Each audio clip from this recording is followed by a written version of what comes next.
Okay, so I want to get this out of my system before I go to sleep because it's been in my head all night now.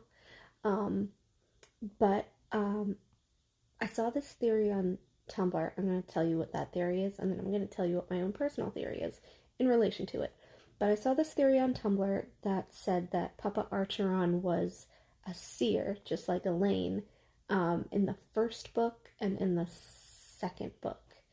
And they cited multiple instances where his eyes were foggy or murky or he was zoning out, and it was the exact same language that is used when Elaine has a vision.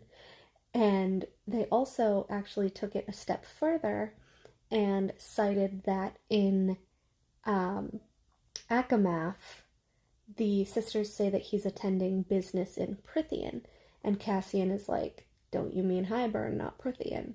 And she was like, "Oh, he could have been mistaken. We don't really know your lands or whatever."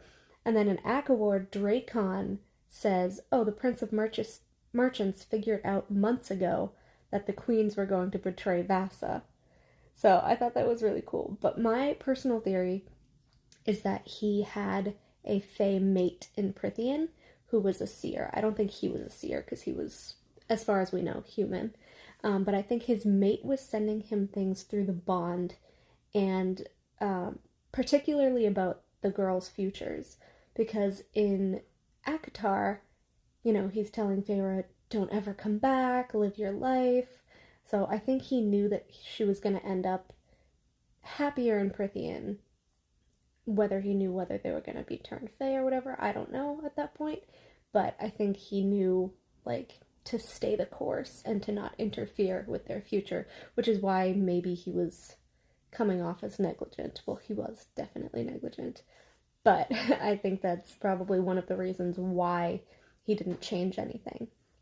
And secondly, Mama Archeron, when Feyre says that she, like, talked to her on her deathbed or whatever, Mama Archeron was like, "Oh, stay together," which is weird because she's the one that wanted to marry off both Nesta and Elaine for money to, like, princes and people like that. So why would she say stay together unless Papa Archeron had told her something about their futures in which they had to go above the wall to Prithian, and maybe she was, fearful for their safety.